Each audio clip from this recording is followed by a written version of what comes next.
অন্তরটা যদি ঠিক না হয়, ইযা ফাসাদাত ফাসাদাল জাসাদু কুল্লু ওয়া ইযা সালুহাত সালুহাল জাসাদু কুল্লু, যার অন্তর ঠিক হবে তার সব আমল ঠিক হয়ে যাবে। আর অন্তর যদি ঠিক না হয় তার কোনো আমল আল্লাহর কাছে গ্রহণযোগ্যতা পাবে না। কিয়ামতের মাঠে বহু মানুষের আমলগুলোকে হাবা মানসুরা, বাতাসের সাথে উড়িয়ে দেয়া হবে। কিয়ামতের মাঠে বহু মানুষ আফসোস করতে করতে নিজের গায়ের গোশত নিজে কামড়াতে থাকবে। হায়, আমল করলাম কিন্তু সওয়াব তো নাই। কারণ যদি কলিজার মধ্যে ইখলাস না থাকে, আল্লাহর সন্তুষ্টির উদ্দেশ্য না থাকে, আল্লাহর কসম কোন আমল আল্লাহর কাছে কবুল হবে না, ঠিক কি না? এজন্য হৃদয়টাকে ঠিক করতে হবে। সূরা তাগামুনের 4 নম্বর আয়াতে আল্লাহ বলেন, ওয়াল্লাহু আলিম বিযাতিস সুদূর, মহান রব হলেন এমন দয়ালু রব, তিনি আপনার কলিজার প্রত্যেকটা ভাষা বুঝতে পারেন।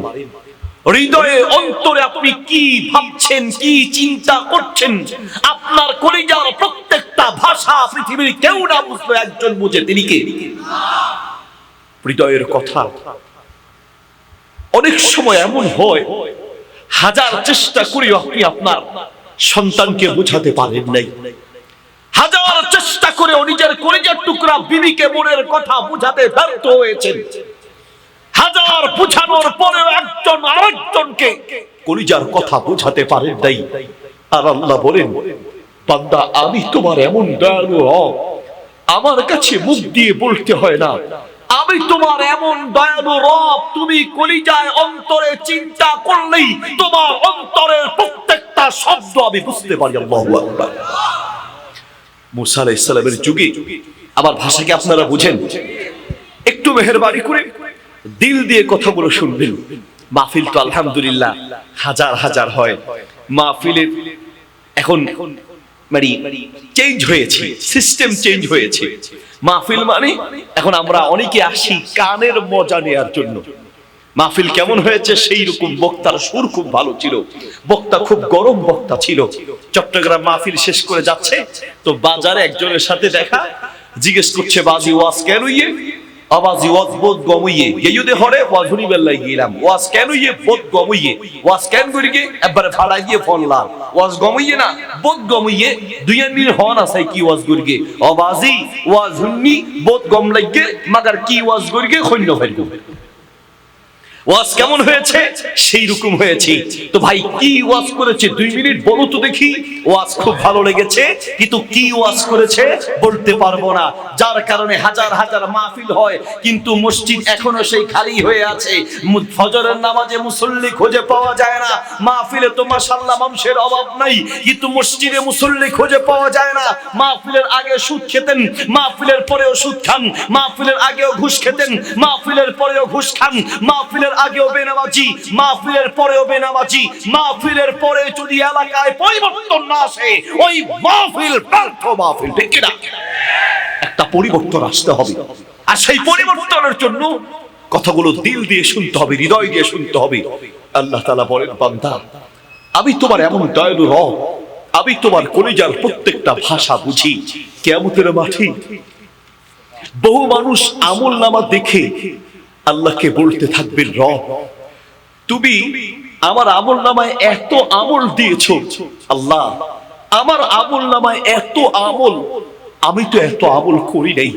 আল্লাহ বলবেন, বান্দা তুমি করো নাই ঠিক আছে, কিন্তু তুমি যে অন্তরে অন্তরে আমলগুলো করার জন্য নিয়ত করেছো, আমি তোমার অন্তরের ভাষা বুঝতে পেরেছি। করতে পারো নাই, নিয়ত করার সাথে সাথে আমি তোমার আমলনামায় লিখে রেখেছি। আল্লাহু আকবার। কেমন দয়ালু রব পেয়েছি। মুসা আলাইহিস সালামের যুগে একটা লোক প্রচন্ড, মুসা আলাইহিস সালামের যুগে এক সময় প্রচন্ড অভাব দেখা দিয়েছে। সেই অভাবের মধ্যে একজন লোক মরুভূমি দিয়ে হাঁটছেন, মরুভূমি মাইলের পর মাইল, কোনো বাড়ি ঘর নাই, মরুভূমি দিয়ে হাঁটছেন আর মনে মনে বলছেন, আল্লাহ মানুষ কত অভাবে আছে, আমার যদি এই মরুভূমির বালু কণা সমান অর্থ সম্পদ থাকতো, আমি সমস্ত অর্থ সম্পদ মানুষের মাঝে দান করে দিতাম। মনে মনে বলেছি, আল্লাহ তাআলা ওহী নাজিল করলেন মুসা আলাইহিস সালামের কাছে ওহী নাজিল করে বললেন, মুসা তুমি যে অন্তরে অন্তরে মুসা আলাইহিস সালামকে বলেন, মুসা তুমি আমার ওই বান্দার কাছে যাও, আমার ওই বান্দাকে জানিয়ে দাও, আমার বান্দা যে মনে মনে নিয়ত করেছিল বালু কণা পরিমাণ অর্থ সম্পদ দান করলে, দান করার নিয়ত করেছিল, আমার সেই বান্দাকে জানিয়ে দাও মরুভূমির বালু সমান সম্পদ আমার রাস্তায় দান করলে যেই পরিমাণ সওয়াব হতো, আমি আল্লাহ সেই পরিমাণ সওয়াব তার আমলনামায় লিখে দিয়েছি। বুখারী শরীফে হাদিস আছে, হাদিসটি মিশকাতে আছে, হাদিসটি মুসনাদ আহমদে আছে, হাদিসটি সহিহুল জামি কিতাবে আছে। নবী সাল্লাল্লাহু আলাইহি ওয়াসাল্লাম বলেন, ইন্নাল্লাহা লা ইয়ানজুরু ইলা সুওয়ারিকুম ওয়ালা ইলা আজসাবিকুম ওয়ালাকিন ইয়ানজুরু ইলা কুলুবিকুম ওয়া আমালিকুম। আল্লাহ বলে, বান্দা আমি তোমার চেহারা সৌন্দর্যের দিকে তাকাই না, আমি তোমার শরীরের গঠনের দিকে তাকাই না, আমি তাকাই তোমার কলিজার দিকে, তোমার কলিজার প্রত্যেকটা শব্দ আমি বুঝতে পারি। আল্লাহু আকবার। কেমন দয়ালু রব পেয়েছি পৃথিবীর প্রত্যেকটা মানুষ কাজ করার পরে প্রতিদান দেয়, আর আল্লাহ বলে না, কাজ তো তুমি পরে করবা, কাজ তো পরে নিয়ত করবা, কাজ পরে নিয়ত করলেই আমি সওয়াব দেই। কেমন দয়ালু রব পেয়েছি। নামাজে তো প্রত্যেক ওয়াক্তে পড়ি আর রহমান আর রহিম পড়ি, ঠিক না? কিন্তু কোনো দিন আর রহমান বলার সময় আপনার কলিজায় একটুও কম্পন সৃষ্টি হয় নাই, ভালোবাসায় আপনার চোখের পানি একদিনও আপনার চোখ থেকে পড়ে নেই। সৌদি আরবে হজ উমরায় গেলে দেখা যায় ইমাম কাঁদে, মুক্তাদি কাঁদে, মুয়াজ্জিন কাঁদে, মুসল্লি কাঁদে, নামাজের মধ্যে কান্নার রোল পড়ে যায়। আর আমাদের দেশে কোনো ইমামকে নামাজের মধ্যে কাঁদতে দেখি না, কোনো মুক্তাদিকে নামাজের মধ্যে কাঁদতে দেখি না, কারণ তারা নামাজটা বুঝে পড়ে আর আমরা নামাজটা না বুঝে পড়ি, ঠিক কিনা? কত দয়ালু রব আমরা পেয়েছি। সুবহানাল্লাহি ওয়া বিহামদিহি। কেউ বুঝুক না বুঝুক, আপনার হৃদয়ের প্রত্যেকটা ভাষা যিনি বুঝে তিনি কে? সুবহানাল্লাহি ওয়া বিহামদিহি। আল্লামা সুয়ুতী রাহিমাহুল্লাহ তিনি ঘুম থেকে উঠে একদিন দৌড়াতে শুরু করলেন। এলাকার আলেমরা দেখে এত বড় আলেম দৌড়াচ্ছে, দেখে বলছে, আপনি দৌড়াচ্ছেন কেন, কি হয়েছে? আল্লামা সুয়ুতী বলছেন, আমাকে স্বপ্নে বলা হয়েছে আমার 2 গ্রাম পরে ওই গ্রামে স্বপ্নে রাস্তাও দেখা হয়েছে, আমি যেন সেই গ্রামে গিয়ে একটা লোকের জানাজা পড়াই, কারণ বড় কোনো আলেম নেই, আমি যেন তার কাফন দাফনের ব্যবস্থা করি। বলো তাই, তাহলে আমরাও যাব। শত শত মানুষ তার পিছনে গেলেন। যেতে যেতে স্বপ্নে যেভাবে দেখানো হয়েছে, কোন কোন স্বপ্ন শয়তানের থেকে আসে, কোন কোন স্বপ্ন মানুষের অন্তরের ধারণা থেকে আসে, আর কোন কোন স্বপ্ন মিনাল্লাহ, আল্লাহর পক্ষ থেকে আসে। স্বপ্ন হলো 3 ধরনের। তো তাকে যেভাবে বলা হয়েছে তিনি খুঁজে খুঁজে সেই বাড়িতে গেলেন। যাওয়ার পরে বলল, এই এলাকায় এই বাড়িতে এইরকম একটা লোক মারা গিয়েছে কিনা, চুল সাদা, দাড়ি সাদা, মোচ সাদা, ব্রু পেকে গিয়েছে, এরকম সাদা একজন লোক মারা গিয়েছে কিনা? বলছে, হ্যাঁ মারা গিয়েছে। কোনটা? তার ঘর। এই যে ঘর, সেই ঘরে গেলেন। যাহাবা ইলা ইমরাতিহি, তার স্ত্রীকে গিয়ে বললেন, শোনো তো, তোমার স্বামী দুনিয়াতে এমন করে স্পেশাল আমল আছে, যেই আমলের কারণে দুনিয়ায় আল্লাহ তাকে বিশেষ সম্মানিত করেছেন, এমন কোন আমল কি তোমার জানা আছে? বলছে, আমার স্বামী মূর্খ মানুষ ছিল, তেমন টাকা পয়সা ছিল না, গরিব মানুষ ছিল, মূর্খ ছিল, পড়ালেখা জানতেন না, অভাবী মানুষ ছিলেন, নামাজ পড়তেন, হালাল হারাম বেঁচে চলতেন, তেমন স্পেশাল কোনো আমল নাই। তবে একটা আমল তিনি নিয়মিত করতেন। কোন সেই আমল? ঘরের তাকের উপর থেকে একটা কোরআন নামিয়ে পড়লেন, যে অনেক দিন চেষ্টা করেছেন কোরআন তেলাওয়াত শিখবে, বয়স হয়েছে, শিখতে পারে নাই, কিন্তু কোরআনের প্রতি তার কলিজায় একটা টান আর ভালোবাসা ছিল। প্রতিদিন কোরআনটা তাকের উপর থেকে নামিয়ে প্রত্যেক লাইনের উপরে আঙ্গুল বুলাতো আর বলতো, হাযা কালামু রাব্বি, এটা আমার আল্লাহর কথা, যা বলেছেন আমার আল্লাহ সত্য বলেছেন। কোরআনের উপরে আঙ্গুল বুলাতো, চোখের পানি ফেলে বুক ভাসিয়ে ফেলতো, মাঝে মাঝেই কান্না করতো। আল্লামা সুয়ুতী রাহিমাহুল্লাহ বলেন, ওয়াল্লাহি ইন্না হাযা হুয়া, আল্লাহর কসম করে বলছি, কোরআনের প্রতি কলিজার এই টান আল্লাহ বুঝতে পেরেছেন। কোরআনের প্রতি তার অন্তরের এই ভালোবাসার কারণে আল্লাহ দুনিয়ায় থাকতেই তাকে সম্মানিত করেছেন। আল্লাহু আকবার। প্রিয় ভাই বাবা, আমি বলতে চাচ্ছিলাম যে অন্তরের প্রত্যেকটা শব্দের বড় দাম আছে। অন্তরের কিছু আমল নিয়ে কিছু কথা আপনাদেরকে বলতে চাই। এক নম্বর অন্তর আমল হচ্ছে ভালো ভালো আমলের নিয়ত করা। সামনে রমাদান আসছে, খুব সন্নিকটে। ওয়াল্লাহি বলছি, আপনি আমি যদি রমাদান পেয়ে যাই, তো এই পৃথিবীতে রমাদান যদি আপনি পেয়ে যান, আমি মনে করি একজন ইমানদার হিসেবে এর চাইতে বড় কোনো নিয়ামত আপনার জন্য আর হতে পারে না। এই পৃথিবীতে বর্তমান জামানায় একজন মুসলমানের জন্য সবচাইতে বড় নিয়ামত হবে যদি রমাদান পেয়ে যান, সিজদায় পড়ে চোখের পানিতে মুখ ভাসানো দরকার, ঠিক কি না? মালিক, তুমি গত বছর কত মানুষকে করোনা দিয়ে দুনিয়া থেকে বিদায় করে দিয়েছো, কিন্তু না মালিক, তুমি দয়া করে আমাকে রমাদান পাওয়ার তৌফিক দিয়েছো। আল্লাহ আমাদেরকে তৌফিক দান করুক, আমিন বলেন। এখনই আপনার উচিত রমাদানে আপনি কি কি আমল করবেন, নিয়তগুলো এখনই করবেন। কোন কারণে রমাদান যদি নাও পান, তাও আল্লাহ আপনাকে প্রতিদান দিয়ে দিবেন ইনশাআল্লাহ, আপনি সওয়াব পেয়ে যাবেন। অন্তরের এক নম্বর আমল হচ্ছে ভালো আমলের নিয়ত করা। দুই নম্বর অন্তরের আমল হচ্ছে আল্লাহ সুবহানাহু ওয়া তাআলার প্রতি ভালোবাসা রাখা। ভালোবাসা কিয়ামতের মাঠে কোন ব্যক্তি নিজের আমল দেখিয়ে জান্নাত পাবে না। নবী মুহাম্মদ সাল্লাল্লাহু আলাইহি ওয়াসাল্লাম বলেন, বুখারীতে হাদিস আছে, হাদিসটি তিরমিজিতে আছে, হাদিসটি মিশকাতে আছে, আত-তারগিব ওয়াত তারহিব কিতাবে আছে। আল্লাহর নবী বলেন, কিয়ামতের মাঠে কোন ব্যক্তি নিজের আমল দেখিয়ে জান্নাত পাবে না। ওয়ালা আনা, আমি নবীও আমার আমল দেখিয়ে জান্নাত পাবো না। ইল্লা বিরহমাতিহি, আল্লাহ যদি ভালোবেসে কাউকে জান্নাত দেয় তবে সেই ব্যক্তি জান্নাত পাবে। কি করে ভালোবেসে জান্নাত দিবেন? আত-তারগিব ওয়াত তারহিব কিতাবে আছে, কিয়ামতের মাঠে কাছে ডেকে বলবেন, বান্দা তোমার আমল নামায় এত গুনাহ, এই গুনাহগুলো কি তুমি করেছো? বান্দা বলবে, আযনাতু ইয়া রাব্বি, আমার রব আমি সব গুনাহ করেছি। ফেরেশতারা ভুল লিখেছে, লা ইয়া রাব্বি, একদম ঠিক লিখেছে। বান্দা তোমার এখন কি হবে? চোখের পানি ছেড়ে বান্দা বলবে, আমার মালিক, আনতা রাব্বি ওয়া আনা আবদুক, আপনি আমার রব আর আমি আপনার গোলাম। আপনি যদি আমাকে পাকড়াও করেন, পৃথিবীর কেউ আমাকে রক্ষা করতে পারবে না। আর আপনি যদি আমাকে মাফ করেন, তো পৃথিবীর কেউ আপনাকে বাধা দিবে না। আপনি আমার রব, আপনি দয়ালু, আপনি আমার মালিক। আল্লাহ কাছে ডেকে বলবেন, বান্দা তোমার এই গুনাহগুলোকে আমি দুনিয়ায় গোপন রেখেছি, আমি কাউকে বলি নাই, কিন্তু তোমার কিছু আমলের কারণে তোমার প্রতি আমি আল্লাহর ভালোবাসা আছে। দুনিয়ায় গোপন রেখেছিলাম, আজ কিয়ামতের মাঠেও গোপন রেখে দিলাম। আমি আল্লাহ নিজ দয়ায় তোমাকে জান্নাতের মেহমান বানায় দিলাম।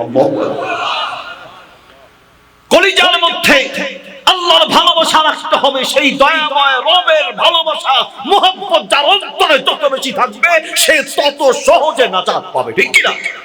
কিন্তু সেই আল্লাহ ভালোবাসা যদি আপনার অন্তরে আনতে হয়, তাহলে আপনার উপরে আল্লাহর যে দয়াগুলো আছে সেই দয়াগুলো অনুসরণ করবেন। বাড়িতে গিয়ে ওয়াজ শেষ করে সব বোঝানো যাবে না। বাড়িতে গিয়ে কোরআন মাজিদ একটা সূরা আছে, সূরা রহমান, এই সূরা রহমানটা পড়বেন। সূরা রহমান পড়ে তাফসীর সহ পড়বেন, তখন বুঝবেন যে আপনার উপরে আপনার মালিক দয়াময় আল্লাহর কি পরিমাণ দয়া আছে। আল্লাহর দয়াগুলোর কথা যত বেশি অনুসরণ করবেন, যত বেশি চিন্তা করবেন, যত বেশি জানার চেষ্টা করবেন, তত বেশি আপনার কলিজা ভরপুর হয়ে যাবে আল্লাহর ভালোবাসা দিয়ে। একজন সাহাবী এসে নবী সাল্লাল্লাহু আলাইহি ওয়াসাল্লামকে বললেন, হাদিস বুখারীতে আছে, হাদিস মুসলিমে আছে, হাদিসটি মিশকাতে আছে, ইয়া রাসূলুল্লাহ মাতা সাআতু, কোন দিন কিয়ামত হবে বলেন তো, কোন দিন কিয়ামত হবে? রাসূল সাল্লাল্লাহু আলাইহি ওয়াসাল্লাম বলেন, সাহাবী কিয়ামত কোন দিন হবে জানতে চাও? মা আ'দাতা লাহা, সেই কিয়ামতের দিন নাজাতের জন্য কি আমল করেছো? সাহাবী বললেন, মা আ'দাতু লাহা কাবীরা সালাতিন ওয়ালা সিয়ামিন ওয়ালা সাদাকাতিন, বেশি নামাজ রোজা করতে পারি নাই, তবে একটা আমল আমার কলিজায় আমি রেখেছি, সারা দুনিয়ার মানুষের চেয়ে আল্লাহ তার রাসূলকে বেশি ভালোবাসি। আল্লাহর নবীর ভালোবাসা কলিজায় আছে। আল্লাহর নবী বললেন, আনতা মা মান আহবাবতা, তুমি তার সাথে উঠবে যাকে তুমি ভালোবাসবে। কলিজার এই ভালোবাসা তোমার নাজাতের জন্য যথেষ্ট হবে। আল্লাহু আকবার। এবার আসেন, আপনাকে আমি কিছু প্রশ্ন করি, আপনার বিবেকের কাছে আমার প্রশ্ন, আপনি আসলেই আল্লাহর ভালোবাসা আপনার অন্তরে আছে কিনা আমার প্রশ্ন। ভালোবাসা আছে কিনা বুঝবেন কি করে? ফজরের নামাজের সময় মসজিদ থেকে আযান আসে, আল্লাহু আকবার মানে আল্লাহ সবচেয়ে বড়। আল্লাহু আকবার মানে আল্লাহু আকবারু মিন কুল্লি শাইইন, আল্লাহর হুকুম সব হুকুমের চেয়ে বড়, সকল কাজের চেয়ে আল্লাহর হুকুম বড়। as-salatu খায়রুম মিনান নাওম, ঘুমের চেয়ে নামাজ উত্তম। মসজিদ থেকে আল্লাহর আওয়াজ আপনার কানে ঢুকিয়ে দিচ্ছে, তোমার সবকিছুর চেয়ে আল্লাহর হুকুম বড়। এই মুহূর্তে যদি আপনি আপনার ঘুম ছেড়ে, ঘর ছেড়ে নামাজের জন্য যেতে না পারেন, বুঝতে হবে আল্লাহর মহব্বত আপনার অন্তরে নাই। যার কলিজায় আল্লাহর মহব্বত পূর্ণ আছে, নামাজ পড়তে তাকে ডাকতে হবে না, বরং সে মানুষকে ডেকে নামাজে নিয়ে যাবে। ঠিক কি না? আমাকে এক নমুসলিম বলছে, হুজুর আবার খুব লজ্জা লাগে আপনাদের মাহফিলগুলোতে গেলে। আমি বললাম কেন? বলছে হুজুর আপনারা মুসলমানদের সামনে ওয়াজ করেন আর মুসলমানদেরকে নামাজের কথা বলেন। মুসলমান যে বিশ্বাস করে তার রাজিক দাতা হচ্ছে আল্লাহ, যে বিশ্বাস করে তাকে জীবন দিয়েছেন আল্লাহ, যে বিশ্বাস করে আল্লাহ তার রব, যে বিশ্বাস করে আল্লাহ তার স্রষ্টা, তাকে নামাজের ওয়াজ করে বোঝাতে হবে। তার চেয়ে লজ্জার বিষয় আর কিচ্ছু হতে পারে না। ঠিক না? এর চেয়ে লজ্জার বিষয় আর কি হতে পারে যে আপনাকে নামাজের ওয়াজ করে বোঝাতে হয়? আল্লাহ বলেন ইন্নাল ইনসানা লিরাব্বিহি লাকানুত, মানুষের চেয়ে নিমক হারাম কোনো জাতি পৃথিবীতে আর একটা নাই। মানুষ কি করে নিমক হারাম হয়, মানুষ কি করে প্রতারক হয়? আমি তো বলি নাই, আপনার রব আপনাকে বলছেন মানুষের চেয়ে নিমক হারাম কোনো জাতি পৃথিবীতে নাই। আল্লাহ বলে বান্দা তুমি যে কত বড় নিমক হারাম তুমি জানো? রাতে তুমি যখন ঘুমাতে গেলে তোমার তো একটু চিন্তা করা দরকার ছিল। তোমার মা তোমাকে রেখে ঘুমায়, তোমার বাপ তোমাকে রেখে ঘুমায়, তোমার বিবি তোমাকে রেখে ঘুমায়, সারা দুনিয়া তোমাকে রেখে ঘুমায়। আর আমি তোমার এমন দয়ালু রব, লা তাখুযুহু সিনাতু ওয়ালা নাওম, আমি তোমাকে রেখে এক সেকেন্ডের জন্য ঘুমাই না, আমি সারা রাত তোমার দিকে তাকায় থাকি। আল্লাহু আকবার। পৃথিবীর প্রত্যেকটা মানুষ তোমাকে রেখে ঘুমায়, কিন্তু তোমার মালিক তোমাকে রেখে ঘুমায় না। আল্লাহ যে আপনাকে রেখে ঘুমায় না, আপনি বুঝবেন কি করে? একটু বিবেকের কাছে প্রশ্ন করেন, তখন আল্লাহর ভালোবাসা অন্তরটা পূর্ণ হয়ে যাবে। ভাই আমার, রাতে আপনি ঘুমাতে গেলেন, ঘুমে মশা আপনাকে কামড় দেয়, মশার কামড় থেকে বাঁচার জন্য আপনি মশারি টানিয়ে তারপরে ঘুমান। মাঝে মাঝে দেখবেন সেই মশারির ভিতরেও ছোট্ট ছোট্ট মশা ঢুকে যায়, ঠিক না? মশারির এই ছোট্ট ছিদ্র দিয়ে মশা ভিতরে ঢুকে গেল, জীবনে কোনোদিন চিন্তা করেন নাই ছোট্ট মশারির ছিদ্র, মশারির ছোট্ট ছিদ্র দিয়ে মশা ভিতরে ঢুকলো। আপনার নাক আর কানের ছিদ্র মশারির ছিদ্রের চেয়ে অনেক বড়, মশারির ছোট্ট ছিদ্র দিয়ে মশা ভিতরে ঢুকলো, নাক আর কানের ছিদ্র দিয়ে মশা ভিতরে ঢুকে নাই। কখনো চিন্তাও করেন নাই? আল্লাহ বলেন বান্দা তুমি তো ঘুমায় গেলা, আমি আল্লাহ তো ঘুমাই নেই, আমি তোমার চারপাশে ফেরেশতা দিয়া পাহারা দিয়া রাখি, আমি তোমার সমস্ত শরীর পাহারা দিয়ে তোমাকে আরামের ঘুম বানিয়ে দিয়েছে। আল্লাহু আকবার। ওয়াজআলনা নাওমাকুম সুবাতা, আল্লাহ বলেন বান্দা তুমি চাইলে ঘুমাতে পারো না, ঘুমানোর ক্ষমতা কোন মানুষের হাতে আছে? ওয়াজআলনা, আল্লাহর ভাষা দেখেন, ওয়াজআলনা দিয়েছি আমি, নাওমাকুম তোমাদেরকে ঘুম, সুবাতা ক্লান্তি দূরীকরণ। আল্লাহ বলেন বান্দা তুমি ঘুমাও নেই, ঘুমানোর ক্ষমতা মানুষের হাতে নাই। যদি থাকতো ঘুমের ঔষধ খায় তাও ঘুমাইতে পারে না, ঠিক না? ঘুমের ঔষধ খায় তাও ঘুমাইতে পারে না। আল্লাহ বলেন না বান্দা, রাতে আমি যদি চাইতাম তোমার ব্রেইনে স্ট্রোক করায় দিতে পারতাম, হসপিটালে যাওয়া লাগতো, ব্রেইনটা ঘুরায় দিতাম, মানসিক হসপিটালে পাবনায় যাওয়া লাগতো, পেটে ডিস্টার্ব শুরু করে দিত, বাথরুমে যাওয়া লাগতো। আল্লাহ বলেন না বান্দা, আমি আরাম করে, মায়া করে, দয়া করে, ভালোবেসে তোমাকে রাতের 10টা 11টা 12টা 1টা 2টা 3টা 4টা আরাম করে আমি 8 ঘন্টা ঘুম বানিয়ে দিয়েছি। আল্লাহ আল্লাহ বলেন ওয়াজালনা নাওমাকুম সুবাতা, আল্লাহ তোমাকে 8 ঘন্টার আরাম দিয়েছে।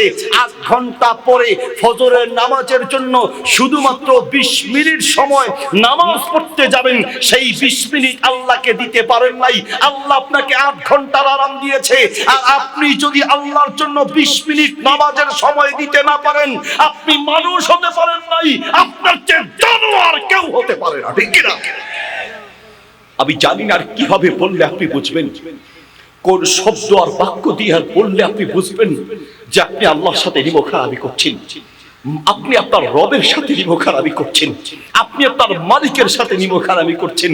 কেউ যখন নামাজের জন্য ডাকে, চাচা চলেন নামাজের টাইম হয়েছে নামাজ পড়তে যাই, অনেক চাচা তখন বলে ভাতিজা তুমি যাও, আমার কাম আছে, সময় নাই, ব্যস্ত থাকি তো সময় পাই না, চাকরি করি সময় পাই না, ব্যবসা করি সময় পাই না, ড্রাইভিং করি সময় পাই না। কাকে বলছেন? যেই আল্লাহ আপনাকে সময় দিয়েছে, আপনি সেই আল্লাহকে বলছেন সময় পাই না। তা আপনি মানুষ হন কি করে? আপনি আপনার বিবেকের কাছে প্রশ্ন করেন।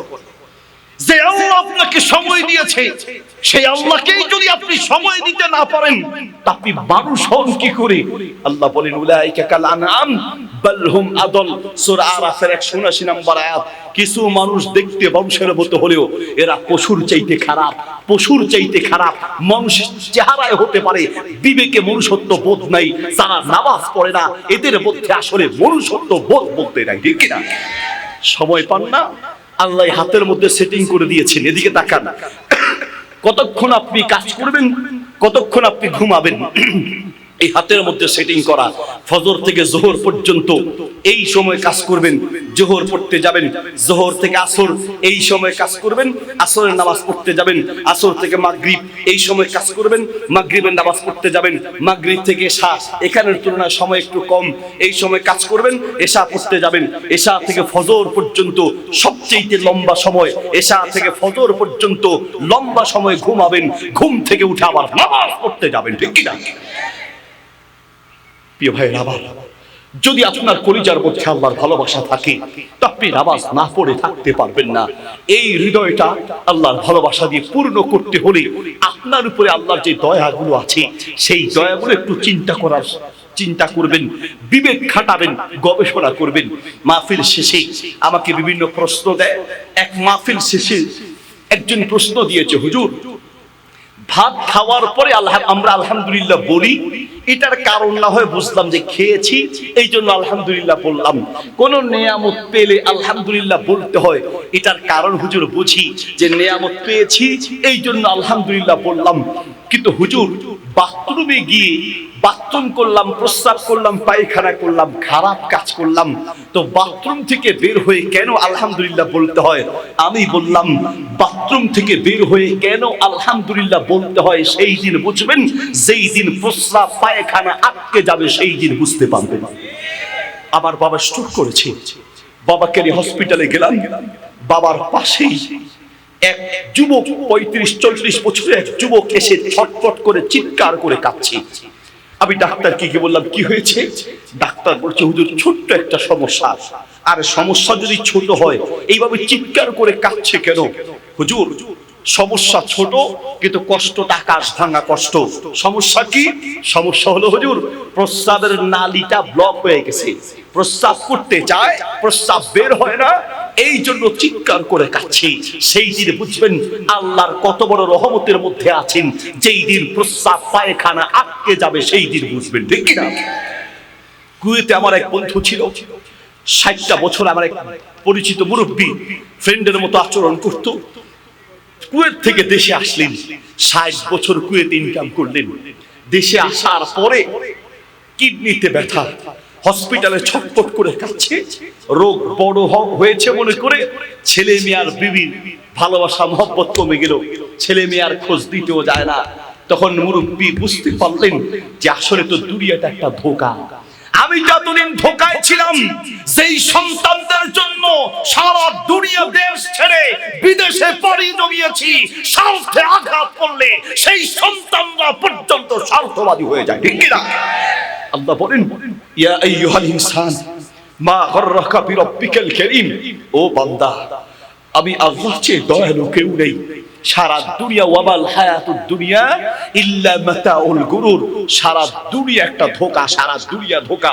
বিশ্বাস না হলে আজকে বাড়িতে যান, নিজের ছেলেটাকে কাছে ডাকেন, মেয়েটাকে কাছে ডাকেন, কলিজার টুকরা স্ত্রীকে কাছে ডাকেন, ডেকে বলেন বিবি তোমার সুখের জন্য আমার জীবনটা শেষ করে ফেলেছি।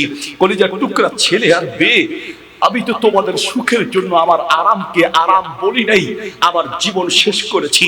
বিবি আমি যখন দুনিয়া থেকে বিদায় হব, কলিজার টুকরা ছেলে আর মেয়ে, আমি যখন মাটির তলে ঢুকে যাব, প্রথম রাত আমাকে কবরে রাখলে প্রথম রাত আমি থাকতে ভয় পাবো। একটা মাত্র রাত আমার সাথে কবরে থেকো কলিজার টুকরা ছেলে, একটা মাত্র রাত আমার সাথে মাটির নিচে থেকো কলিজার টুকরা মেয়ে, একটা মাত্র রাত আমার সাথে মাটির নিচে কবরে থেকো।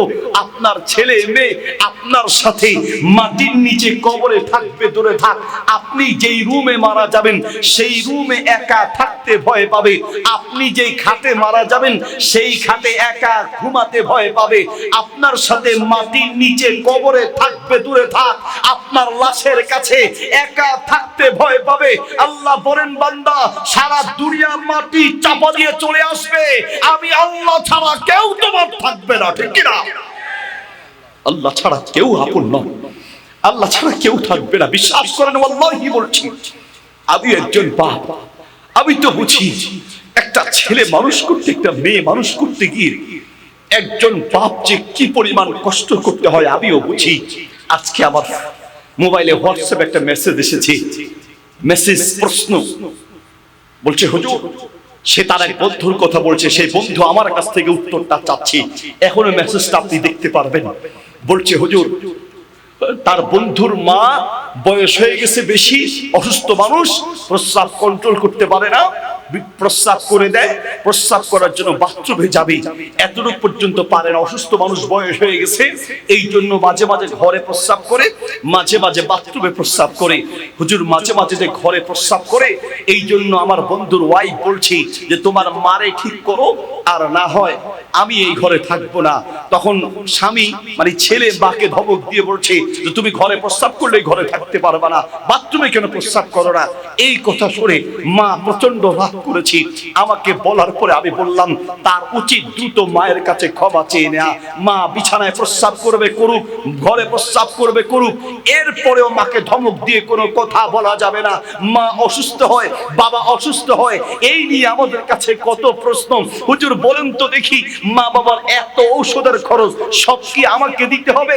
বহু ছেলের বউ স্বামীকে, স্ত্রী স্বামীকে হিসাব দেখায়, হিসাব গত মাসে তোমার মা বাবার কত টাকা ঔষধ গিয়েছে, কত টাকা মাসে লাগে তোমার খবর আছে?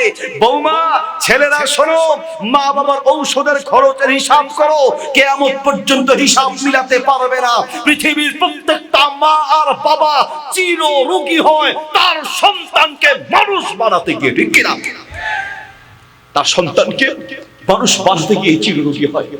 একটা বাপ একটা মা যে অসুস্থ হয়, কেন অসুস্থ হয় আপনি বলেন? ঘুমাতে গেলেন কাঁচা ঘুম, আধা ঘন্টা পরে কেউ কাঁচা ঘুমে ডেকে দিল, মেজাজ গরম হয়ে যায় না, রাগ উঠে যায়, মাথা ব্যথা শুরু হয়ে যায়।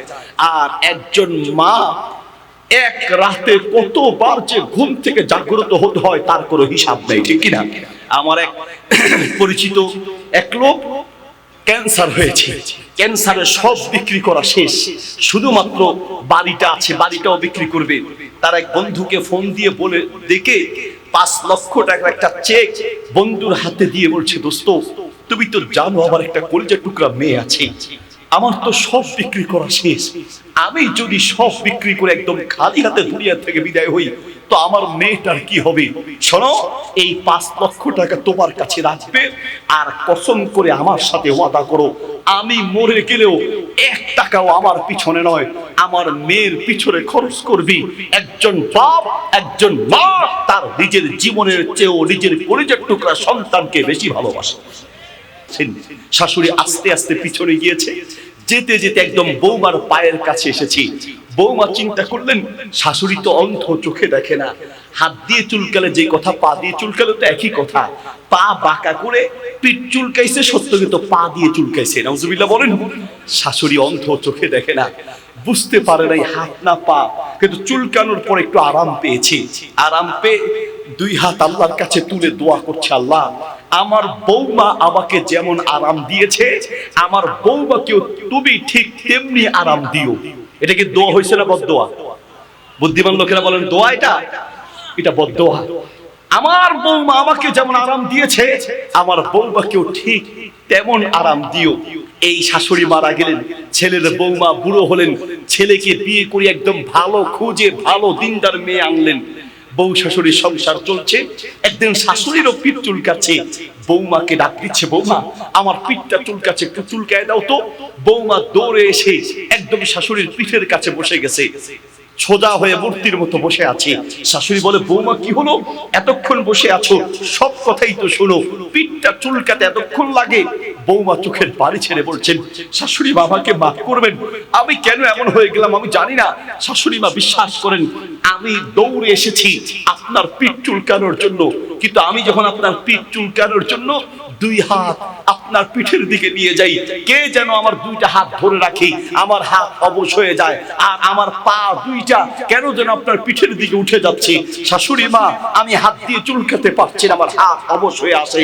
শাশুড়ি বলছেন, বৌমা তোমার দোষ নাই, আমার পিঠে চুলকায়া পা দিয়ে চুলকায়া পারলে দুইটা লাথি দাও, না হয় আমি মাপ পাবো না। এটা আমি কপালে করে এনেছি, আমার শাশুড়ির সাথে যা করেছি আজ তার ফল আমি ভোগ করছি, ঠিক কিনা? তুমি যা করবে তার চেয়ে খারাপ আচরণ তোমার সাথে করা হবে। আল্লাহ বলেন, ওয়ামাল হায়াতুদ দুনিয়া ইল্লা বাতাউল গুরুর, সারা দুনিয়া একটা ধোঁকা, আল্লাহ ছাড়া বান্দার আপন বলতে কেউ নাই। এজন্য দুই নম্বর অন্তরের আমল, আল্লাহর প্রতি ভালোবাসা সৃষ্টি করতে হবে। আল্লাহর প্রতি ভালোবাসা যদি সৃষ্টি করতে চান তাহলে বেশি বেশি, এদিকে আমার দিকে তাকান, ডানে বামে তাকানো যাবে না, এদিকে একটু কথা বলবে না প্লিজ। দুই নম্বর, আল্লাহর ভালোবাসা অন্তরে সৃষ্টি করতে চাইলে আপনার উপরে আল্লাহর যে দয়াগুলো আছে সেই দয়াগুলো অনুসরণ করতে হবে, স্মরণ করতে হবে, মনে রাখতে হবে, মাঝে মাঝে গবেষণা করতে হবে। তিন নাম্বার অন্তর আমল হচ্ছে আল্লাহকে ভয় করে চলা। আল্লাহকে ভয়, আল্লাহর ভয় কাকে বলে? ওমর রাদিয়াল্লাহু আনহু এক পাহাড়ের পাশ দিয়ে যাচ্ছেন, দেখছেন এক যুবক অনেকগুলো ছাগল পালছে। ওমর রাদিয়াল্লাহু আনহু পরীক্ষা করার জন্য সেই ছাগলের রাখালকে ডাক দিয়ে বলছে, ইয়া রায়াল গানাম, ও ছাগলের রাখাল, তোমার তো অনেকগুলো ছাগল আছে, একটা ছাগল আমাকে দাও, এর বিনিময়ে আমি তোমাকে কিছু টাকা দিব, অনেকগুলো টাকা দিব। তখন সেই রাখাল বলছে, ইন্নী রায়ুল গানাম লাস্তু বিমালিকিল গানাম, আমি তো শুধুমাত্র ছাগলের রাখাল, আমি ছাগল পালতে পারবো কিন্তু ছাগল বিক্রি করতে পারবো না, আমার মালিক বিক্রি করতে পারবে। বলছে, তোমার মালিক কোথায়? বলছে, মালিক তো অনেক দূরে থাকে। বলছে, বোকা, পরীক্ষা করার জন্য ওমর রাদিয়াল্লাহু আনহু রাখালকে বলছেন, বোকা কেন পাগলামি করছো, এদিকে আসো, তোমাকে বুদ্ধি দেই, আমি টাকাগুলো দেই, তুমি রেখে দাও, একটা ছাগল আমাকে দিয়ে দাও, আর মালিককে গিয়ে একটা মিথ্যা বলে বুঝাইয়া দিবা ছাগল পালিয়ে গিয়েছে অথবা বাঘে খেয়ে ফেলেছে, এত ছাগল থেকে একটা হারিয়ে গিয়েছে, একটা বললেই তো হয়ে যাবে। তখন সেই রাখাল বলল, আপনি ঠিক বলেছেন, আমি আপনাকে বুঝাতে পারবো, আমি আমার ছাগলের মালিককে বুঝ দিতে পারবো। ফাইনাল্লাহ, আমি আমার মালিক আল্লাহকে বুঝ দিব কি দিয়ে? আল্লাহু আকবার। সারা দুনিয়ার মানুষকে বোঝাতে পারবো, আমি আমার আল্লাহকে বোঝাতে পারবো কি দিয়ে বোঝাতে পারবো? আমরা বলি, কলিজার মধ্যে যদি এই একটা ভয় থাকে, একটা ভয় ঢুকাতে পারি, তাহলে সারা দেশ পাল্টে যাবে। আমরা হয়তো মনে করেছি দেশে একটা পরিবর্তন হয়েছে, তাই বলে এখন আরামে চলবেন, শান্তিতে ঘুমাবেন। না না, এত খুশি হওয়ার কিচ্ছু নাই। যদি আমরা সত্যিকার অর্থে দেশে আর একটা পরিবর্তন আনতে না পারি, সেই পরিবর্তন হলো আমাদের স্কুল কলেজ ভার্সিটিতে, আমাদের সমাজে, আমাদের রাষ্ট্রে যদি ইসলামী আইন বাস্তবায়ন করতে না পারি, ইসলামের শিক্ষা আদর্শ বাস্তবায়ন করতে না পারি, তাহলে জালেমরা আমার মাথা উঁচু করে দাঁড়াবে, ঠিক কিনা? দেশে আর একটা পরিবর্তন দরকার। যদি সত্যিকার অর্থে তাকওয়াবান লোকদেরকে আমরা ক্ষমতায় বসাতে পারতাম, ওয়াল্লাহি এদেশের মানুষের উপরে এই পরিমাণ জুলুম হতো না। কি পরিমাণ জুলুম এই দেশের মানুষের উপরে হয়েছে আপনারা হয়তো কিছু কিছু শুনেছেন। গ্রামের মানুষ কয়টা জুলুমের খবর আপনারা জানেন। আল জাজিরা একটা প্রতিবেদন বের করেছে, বিগত বছরের এক জালিম শুধুমাত্র যুক্তরাষ্ট্রে বাড়ি কিনেছে 360টা। কয়টা? 360টা বাড়ি কিনেছে শুধুমাত্র যুক্তরাষ্ট্রে। 4000 কোটি টাকার বাড়ি কিনেছে শুধু যুক্তরাষ্ট্রে। এবার মালয়েশিয়া, এবার দুবাই, এবার আরব কান্ট্রি খুঁজলে দেখা যাবে হাজার হাজার কোটি টাকা বিদেশে পাচার করেছে। এই টাকা কার? ওদের বাপদাদার টাকা না, না, এই টাকা এদেশের জনগণের রক্ত চোষা টাকা বিদেশে পাচার করেছে। ঠিক কি না? এই জালেমরা ওই জালেম এক জোড়া জুতা পরতো, 4 মাস সময় লাগতো। যেই জুতা বানানোর জন্য 4 মাস সময় লাগতো, কারণ সে কুমিরের চামড়া আর উট পাখির চামড়া দিয়ে বানানো জুতা পরতো। ঢাকা শহরের সাবেক আরেক জালিম আরেক মেয়র, ওই মেয়রের ইতিহাস ইনকিলাব পত্রিকায় এসেছে। শুধুমাত্র দুপুরের এক বেলা খাবার বাড়ি থেকে বাসায় অফিসে, বাড়ি থেকে বাসা থেকে অফিসে নিবে, এই এক বেলা খাবার নেয়ার জন্য একটা গাড়ি কিনেছে। আবার সেই গাড়ির তেলের খরচ বাবদ নিয়েছে 28,05,000 টাকা, শুধু তেলের খরচ বাবদ নিয়েছে। এইভাবে হাজার হাজার কোটি টাকা বিদেশে পাচার করেছে। আমরা বলি আর একটা পরিবর্তন দরকার। স্কুল কলেজ ভার্সিটিতে ইসলামী শিক্ষা, আল্লাহর কোরআনের শিক্ষা, নবীর দ্বীনের ইসলাম এবং হাদিসের শিক্ষা বাস্তবায়ন করা দরকার। তাহলে সেই স্কুল কলেজ ভার্সিটি থেকে আর কোনো জালেম তৈরি হবে না। ঠিক না? কারণ ওদের জানা নাই একজন রাষ্ট্রপ্রধান, একজন এমপি মন্ত্রী আদর্শ কি হওয়া উচিত। আমাদের প্রিয় নবী মুহাম্মদুর রাসূলুল্লাহ সাল্লাল্লাহু আলাইহি ওয়াসাল্লাম, তিনি রাষ্ট্রপ্রধান। বদরের যুদ্ধে যাওয়ার জন্য বাহনের অভাব, যাবেন কিভাবে? এই জন্য বাহনকে ভাগ করে দিলেন, বললেন এক বাহন 3 জন করে যাবে, এক বাহনে 3 জন, 2 জন উপরে বসবে, একজন টেনে নিয়ে যাবে। আর রাসূল সাল্লাল্লাহু আলাইহি ওয়াসাল্লাম নিজের জন্য স্পেশাল করে বাহন রাখেন নাই, আল্লাহর নবীর জন্য 3 জনের ব্যবস্থা। রাসূল সাল্লাল্লাহু আলাইহি ওয়াসাল্লাম, আলী রাদিয়াল্লাহু আনহু আর আবু লুবাবা 3 জন মিলে উট নিয়ে যাচ্ছে, 2 জন উপরে বসবে, একজন টেনে নিয়ে যাবে। আলী রাদিয়াল্লাহু আনহু টানলেন, আবু লুবাবার আল্লাহ রাসূল বসলেন, আলী রাদিয়াল্লাহু আনহু বসলেন আর আবু লুবাবা টানলেন। যখন উট টানার পালা এসেছে নবী সাল্লাল্লাহু আলাইহি ওয়াসাল্লামের হাতে, আল্লাহ রাসূল সাল্লাল্লাহু আলাইহি ওয়াসাল্লাম উটের রশিটা ধরে মাত্র টানতে যাবেন, এমন সময় আলী রাদিয়াল্লাহু আনহু আর আবু লুবাবা কি বলছে, ইয়া রাসূলুল্লাহ, আপনি উট টানবেন আর আমরা উটের উপরে বসবো। ইয়া রাসূলুল্লাহ, আমরা পারবো না, আপনার পরিবর্তে আমরা টেনে নিয়ে যাব। নবী সাল্লাল্লাহু আলাইহি ওয়াসাল্লাম ধমক দিয়ে বললেন, শোনো, মা আনতুমা বিআকওয়া মিন্নি ফিল মাশি ওয়ালা আনা আগনা আনকুমা মিনাল আজরি। শোনো, তোমাদের 2 জনের যেমন হাঁটার শক্তি আছে, আমারও হাঁটার শক্তি তোমাদের চেয়ে বেশি আছে। তোমাদের 2 জনের যেমন সওয়াবের দরকার, আমারও সওয়াবের দরকার। সকলের জন্য সমান বিধান। তোমরা উট টানবে, আমিও টেনে নিয়ে যাব, সবার জন্য সমান বিধান বাস্তবায়ন হবে। আল্লাহু আকবার। একজন রাষ্ট্রপ্রধান কেমন হতে হয়? আবু বকর রাদিয়াল্লাহু আনহু যখন রাষ্ট্রপ্রধান, ফজরের নামাজ পড়ে প্রতিদিন তিনি মরুভূমির দিকে চলে যান। ওমর রাদিয়াল্লাহু আনহু চিন্তা করলেন, ইনি প্রতিদিন ফজর পড়ে কোথায় যায়, একটু খোঁজ দিয়ে দেখি। খোঁজ দিতে নিতে দেখলেন এক বৃদ্ধা মহিলার ঘরে ঢুকলেন। 1 থেকে 1.5 ঘন্টা সেই ঘরে ছিলেন। ওমর রাদিয়াল্লাহু আনহু তিনি একটি পাহাড়ের একটি পাথরের পাশে লুকায়া থাকলেন। 1-1.5 ঘন্টা পরে ওমর রাদিয়াল্লাহু আনহু যখন দেখলেন যে আবু বকর রাদিয়াল্লাহু আনহু সেই মহিলার ঘর থেকে বের হলেন, তখন ওমর রাদিয়াল্লাহু আনহু ঢুকলেন। ঢুকেই দেখলেন এক বৃদ্ধা মহিলা বসে আছে। ওমর রাদিয়াল্লাহু আনহু কি সেই বৃদ্ধাকে বললেন, আতারিফিনাহু মান খরাজা মান জাআ ওয়া মান খরাজা মিন বাইতিক, আপনার ঘরে কে এসেছে আর কে বের হয়েছে, এই লোকটার সাথে আপনার কি সম্পর্ক, আর কেনই বা সে আপনার ঘরে আসে? বৃদ্ধা মহিলা অন্ধ, চোখে দেখে না। ওমর রাদিয়াল্লাহু আনহুকে বললেন, এই যে লোকটা আমার বাসায় এসেছে, তিনি প্রতিদিন আমার ঘরে ফজর পড়ে আসে। ওয়াল্লাহি লা আরিফুহু, আল্লাহর কসম লোকটাকে আমি চিনি না, তার সাথে আমার রক্তের কোনো সম্পর্ক, আত্মীয়তার কোনো সম্পর্ক নাই। ওয়ালাকিন্নাহু রাজুলুন তাইয়িবুন ফিল আরদ, তবে আল্লাহর কসম পৃথিবীতে এই লোকটার মতো আরেকটা ভালো লোক আছে আমার জানা নাই। এই লোকটা পৃথিবীর শ্রেষ্ঠ একটা মানুষ। কেন কেন বলেন তো? বলছি আমার সাথে তার রক্তের কোনো সম্পর্ক নাই। আমি অন্ধ অসহায় বলে প্রতিদিন ফজরের নামাজের পরে এসে আমার বাসা পরিষ্কার করে, আমার সামনে খাবার তৈরি করে, প্রতিদিন এসে আমার ঘর পরিষ্কার করে খাবার তৈরি করে আবার তিনি বের হয়ে যায়। আল্লাহু আকবার। একজন রাষ্ট্রপ্রধান কেমন হতে হয়। ওমর রাদিয়াল্লাহু আনহু রাষ্ট্রপ্রধান, রাতে হেঁটে হেঁটে ঘরে খোঁজ দিতেন কার কি দরকার। আপনাদের কাছে এগুলো ইতিহাস পড়ে হবে, ইসলামের ইতিহাস এমনই, কিন্তু এই ইতিহাস স্কুল কলেজ ভার্সিটির বাচ্চাদেরকে পড়ানো হয় না। বন্ধু, স্কুল কলেজ ভার্সিটিতে বাচ্চাদেরকে ইতিহাস পড়ানো হয় না। পড়ালেই তো পরে এরা ইসলামপন্থী হতো, এরা কোনো মানুষের উপর জুলুম করতো না, এরা মাদকের কারবারি হতো না, এরা জুয়ার কারবারি হতো না, এরা মানুষের উপরে জুলুম অত্যাচার করে দেশ থেকে বিদেশে টাকা পাচার করতো না, ঠিক কিনা? এজন্য বলি, আপনার সন্তানটাকে আপনি ডাক্তার, ইঞ্জিনিয়ার, মন্ত্রী, মিনিস্টার বানাবেন, আগে ইসলাম শিখান। আপনি আপনার বাচ্চাকে কি করছেন জানেন? বুখারী শরীফের হাদিস মিশকাতে আছে, সহিহুল জামি কিতাবে আছে, মুসনাদে আহমদে আছে, সহিহ ইবনে আছে। নবী সাল্লাল্লাহু আলাইহি ওয়াসাল্লাম বলেন, কুল্লু মাউলুদি ইউলাদু আলাল ফিতরা, একটা সন্তানকে নষ্ট করে তার বাবা মা। কুল্লু মাউলুদি ইউলাদু আলাল ফিতরা, প্রত্যেকটা সন্তান সততার উপরে জন্মগ্রহণ করে।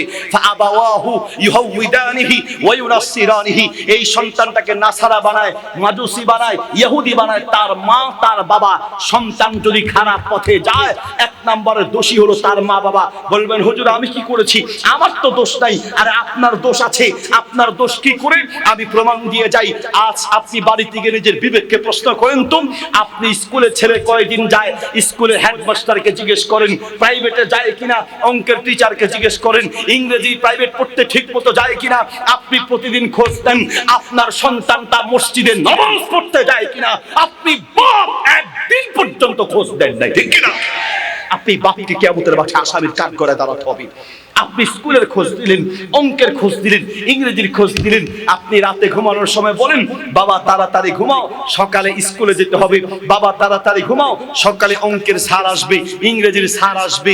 আপনি অযোগ্য বাপ, আপনার সন্তানকে স্কুলের কথা বললেন, অঙ্কের কথা বললেন, ইংরেজির কথা বললেন, একবার বলেন নাই বাবা তাড়াতাড়ি ঘুমাও, সকালে উঠে ফজরের নামাজ পড়তে হবে, ঠিক কিনা? উল্টা আপনি আরো ঘুম বানায় রাখেন, বাবা ঘুমাও ঘুমাও, ঠান্ডা ঠান্ডা পড়ছে, শীতের উসিলা দিয়ে বাচ্চাটাকে আপনি ঘুম বানায় রাখেন। আপনি বাপ নামের অযোগ্য বাচ্চাকে আপনি কি শিখাচ্ছেন? কিয়ামতের মাঠে আল্লাহর সামনে আসামির কাঠ করে দাঁড়াতে হবে।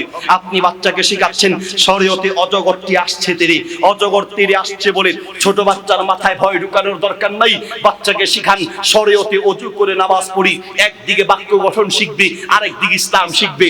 আপনার বাচ্চা বলছে শরীয়তে আমটি আমি খাবো পেরে, কার গাছের আম খেতে যাবে?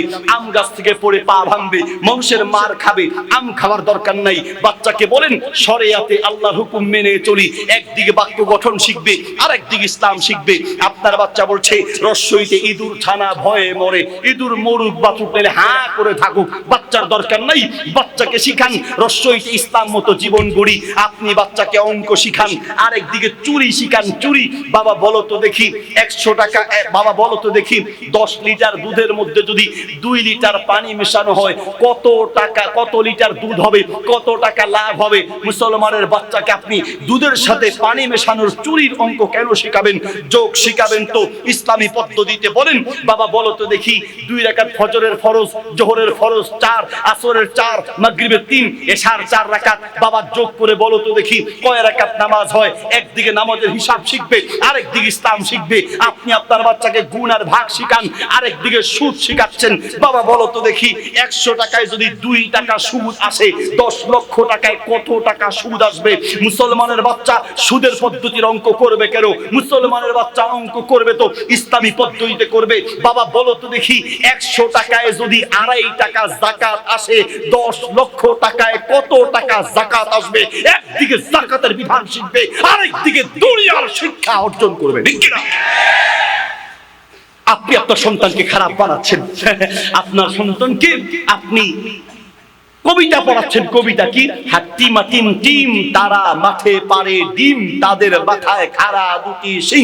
হাট্টি মাটিম টিম, মাথায় খাড়া 2টি শিং আছে, আবার ডিমও পারে। জীবনে দেখছেন কোনোদিন? এই বাচ্চা তো মনে করবে গরু আর ছাগলের মাথায় শিং আছে, এগুলো মনে হয় সপ্তাহে সপ্তাহে ডিম দেয়। শিং আছে না মাথায়? আর হাঁস মুরগিদের ডিম দেয়, মাথায় কি শিং আছে? একটা মিথ্যা তথ্য ওর মাথায় ঢুকায় দিলেন। আবার কবিতা শিখান, ওই দেখা যায় তাল গাছ, ওই আমাদের গা, ওইখানেতে বাস করে কানা বগির ছা। ও বগি তুই খাস কি? পান্তা ভাত চাস কি? পান্তা আমি চাই না, পুঁটি মাছ পাই না, একটা যদি পাই অমনি ধরে ঘাপুস ঘুপুস খাই। এই কবিতা থেকে বাচ্চা কি শিখতে পারলো? ঘাপুস ঘুপুস খাওয়া, খাইতে খাইতে ফার্মের মুরগি হচ্ছে। কি শিখাচ্ছেন বাচ্চাকে? কেন? আপনি চাইলে এই কবিতাগুলোকে তো ইসলামী আকারেও বলতে পারেন। ওই দেখা যায় কবর, ওই আমাদের ঘর, ওইখানেতে থাকতে হবে অনেকগুলো বছর। ও কবর তুই চাস কি? নেককার লোক পাস কি? নেককার তেমন পাই না, বদকার আমি চাই না। একটা নেককার যদি পাই অমনি ধরে জান্নাতে পাঠায়। ঠিক কি না? একদিকে কবিতা শিখবে, আরেকদিকে ইসলাম শিখবে। আপনি বাপ, আপনাকে আদর্শবান হতে হবে। সন্তানকে আদর্শ শিখাতে হলে আমরা মাদ্রাসায় মুক্তবে শিখাই একটা, আপনি শিখান আরেকটা। আপনি আপনার বাচ্চাকে আমরা ঘুমের দোয়া শিখাই। বাবা ঘুমাতে ঘুমাতে বলো আল্লাহুম্মা বিসমিকা আমুতু আহিয়া। ঘুম থেকে ওঠার দোয়া শিখাই আলহামদুলিল্লাহিল্লাযী আহিয়ানা বাদা মা আমাতানা ওয়া ইলাইহিন নুশুর। আমরা দোয়া শিখালাম একটা, আপনি দোয়া শিখান আরেকটা। আপনার ঘুমের দোয়া হলো হারামির বাচ্চা ঘুমা, কুত্তার বাচ্চা ও। আপনার ঘুমের দোয়া হারামির বাচ্চার কুত্তার বাচ্চা। ঠিক কি না? বাচ্চা শিখবে নাকি? বাচ্চাকে আপনি নষ্ট করছেন। পাওনাদার টাকা পাবে, জানালা দিয়ে দেখছে যে পাওনাদার আসতেছে, দেখে ছেলেকে ডাক দিয়ে বলছে আব্বু দিকে আসো। কি হয়েছে? বাবা তোমার চাচা টাকা পাবে তো, তোমার চাচা আসতেছে। গেটটা খুলে বলবা আমার আব্বা ঘরে নাই। অথচ আব্বা কোথায়? আমার আব্বা ঘরে নেই। ছেলেটাকে কে মিথ্যা শিখালো? ছেলে ছোট্ট মানুষ, দরজা খুলে চাচা আসছে, চাচাকে জিজ্ঞেস করছে। চাচা জিজ্ঞেস করছে ভাতিজা তোমার আব্বা কোথায়? তোমার আব্বারে খুঁজতেছি। ছোট্ট মানুষ তো, ও বলতেছে আমার আব্বা বলছে আমার আব্বা ঘরে নাই। আমার আব্বা বলছে। কে এই ছেলেটাকে খারাপ বানালো? ও বাপ, অনুরোধ করে বলি, প্রত্যেকটা সন্তান আমাদের জন্য একটা নিয়ামত। প্রত্যেকটা সন্তান এদেশের সম্পদ। প্রত্যেকটা সন্তান আল্লাহর পক্ষ থেকে নিয়ামত। এই সন্তানটাকে চিনান, তার মালিককে জিনিস ইসলাম চিনান, তাহলে এই সন্তান আপনার মাথায়ও বাড়ি দিবে না, আর জনগণের মাথায়ও বাড়ি দিবে না ইনশাআল্লাহ। ঠিক কি না? আল্লাহর ভয় সন্তানটাকে শিখান। আল্লাহর কাছে তাকে জবাবদিহি করতে হবে। কিয়ামতের মাঠে আল্লাহর সামনে তাকে দাঁড়াতে হবে। এই ভয় তার কলিজার মধ্যে ঢুকায় দেন। আপনি আপনার ছেলেটাকে মোবাইলে যে পরিমাণ অভ্যস্ত করেছেন সেই পরিমাণ কোরআনে অভ্যস্ত করতে পারেন নাই। আপনার ছেলেকে মোবাইলটা হাতে দিয়ে বলেন বাবা মোবাইলটা দেখো, আধা ঘন্টা, 1 ঘন্টা, 2 ঘন্টা, 3 ঘন্টা, যদি 4-5 ঘন্টাও চলে যায় আপনার সন্তানের একটুও বিরক্তি আসবে না। যদি কোরআনটা হাতে দিয়ে বলেন বাবা 1 ঘন্টা কোরআন পড়ো, 10 মিনিট পরে ওর আর চেহারার দিকে তাকানো যাবে না। ঠিক না? আমাদের সন্তানগুলো কি তৈরি হচ্ছে? সন্তানকে সুসন্তান হিসেবে গড়তে হলে প্রশ্নগুলো দেন। সন্তানকে সুসন্তান হিসেবে গড়তে হলে সন্তানকে তাকওয়াবান বানানোর চেষ্টা করুন। তাকওয়াবান, তাকওয়া অন্তরে আল্লাহর ভয় ঢুকানোর চেষ্টা করুন। অন্তরের 1 নম্বর আমল ভালো কাজের নিয়ত করা। এদিকে আমার দিকে তাকান। 2 নম্বর আমল হচ্ছে আল্লাহর ভালোবাসা অন্তরে প্রবেশ করানো। 3 নম্বর হচ্ছে আল্লাহর ভয় কলিজার মধ্যে ঢুকানো। এই 3টা কাজ বেশি বেশি করো। রাজি আছি ইনশাআল্লাহ? আমার মাহফিলের শেষে আমি 2টা কাজ করার চেষ্টা করি। 1 নম্বর হচ্ছে আমি কিছু আমলের কথা বলে দিই, এই আমলগুলো বাড়িতে গিয়ে করবেন ইনশাআল্লাহ নিয়মিত।